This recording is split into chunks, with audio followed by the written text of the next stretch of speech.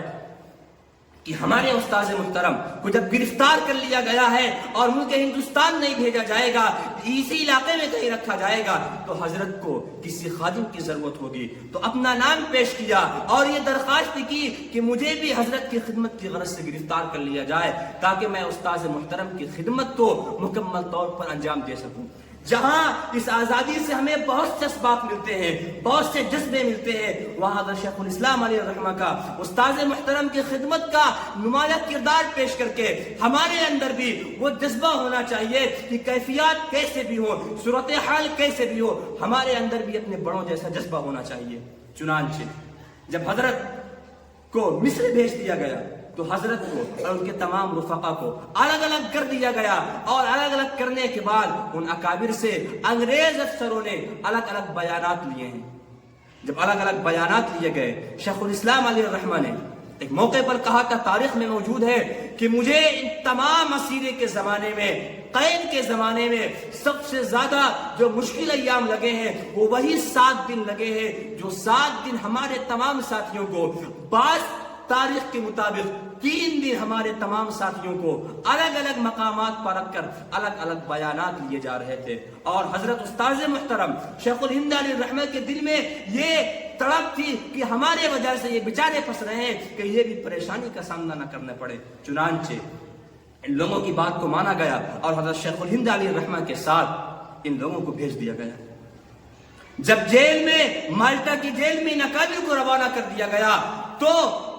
مالٹا کے اندر، جیل کے اندر، اب سمجھیے کہ ہمارے بڑوں نے کیا کچھ نہیں کیا اس ملک کی آزادی کے لیے۔ جب ان دونوں اور ان تمام اکابر کو روانہ کر دیا جاتا ہے مالٹا کی جیل کے لیے، تو میرے عزیزو جیل کے اندر بہت ساری وہ چیزیں جس کے کھانے کی اجازت نہیں تھی، لیکن بحیثیت استاد اور شیخ الاسلام کے بحیثیت شاگرد ہونے کا یہ جذبہ ہوا کرتا تھا کہ استاذ محترم کو اچھا سے اچھا کھلانے کی کوشش کی جائے، کیونکہ جیل ہے، وہاں اچھا پکوان، اچھا کھانا نہیں مل سکتا، لیکن اس کے بعد بھی جو اچھا مل سکے وہ کھلایا جائے۔ تو یہ بات میں نے براہ راست استاذ محترم مولانا سید ارشد مدنی دامت برکاتہم سے سنی ہے کہ جب حضرت علی الرحمہ نے استاذ محترم کو بعض وہ چیزیں کھلانے کی کوشش کی جو حکومتی طور پر جیل خانوں کی طرف سے پابندیاں تھی۔ ایک مرتبہ ایسا ہوا کہ میں نے حضرت کو کچھ کھانے کے لیے پیش کیا، پیش کرنے کے بعد انگریز افسر نے، انگریز جج نے اور اس جیل کا رہنے والا ذمہ دار نے مجھے دیکھ لیا اور دیکھنے کے بعد پوچھا یہ تمہیں کہاں سے ملا، تم یہ کہاں سے کھا رہے ہو؟ قبل اس کے کہ وہ حضرت علی الرحمہ پر کچھ کوشش کرتا، حضرت کو کچھ کہتا، میں آگے بڑھا اور میں نے کہا کہ حسین احمد مدنی نے یہ سامان دیا تھا۔ کہا ہاتھ پھیلاؤ، اور ہاتھ پھیلانے کے بعد 7 قسم کی اس انداز سے، 7 قسم کی ضربیں اس انداز سے لگاتا ہے کہ شیخ الاسلام کا بیان ہوتا ہے مولانا دامت برکاتہم کے حوالے سے کہ اس وقت میرے ہاتھ کے اندر یہ طاقت نہیں تھی کہ اب میرے ہاتھوں میں وہ طاقت برقرار ہوتی جو اس سے پہلے برقرار تھی۔ ظاہر 7 ضربے لگانا اور اس وقت کی جو بڑی چیزیں رہی ہوں گی اسی سے ضربے لگایا جا رہا ہوگا۔ چنانچہ اس کے بعد ایک مرتبہ یہ بھی پیش آتا ہے کہ حضرت کو میں کھلانے کے لیے اور میں کچھ چیزیں پیش کرتا ہوں، اس کے بھی اطلاع وہاں پہنچ جاتی ہے۔ اس کے نتیجے میں مجھے 3 دن اس سے بھی زیادہ پابند سلاسل کیا جاتا ہے، ایک کوٹری بنائی جاتی ہے اور اس کے اندر مجھے قید کر دیا جاتا ہے۔ وہ کوٹری کا اندازہ یہ ہوتا ہے کہ اس کوٹری میں گھٹنے تک جو ہے کیچڑ ہوا کرتا ہے، دلدل ہوا کرتی ہے اور اس کے چاروں طرف نکیرے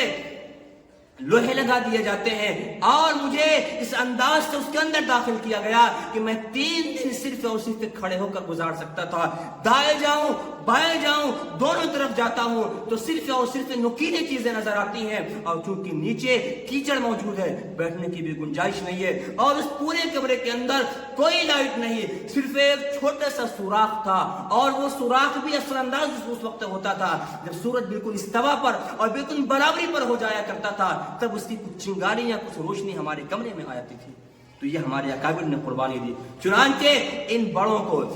1917 کے اندر حضرت کو مالٹا کی جیل کی سزا ہوتی ہے، اور اس بامشقت صعوبت کے بعد، بامشقت ایام گزارنے کے بعد 1720 کے اندر ان بڑوں کو روانہ کیا جاتا ہے، آزاد کر دیا جاتا ہے۔ اس کے ساتھ ساتھ ایک بات اور سمجھنے کی ہے، میں بات کو بہت مختصر کرتا ہوں کہ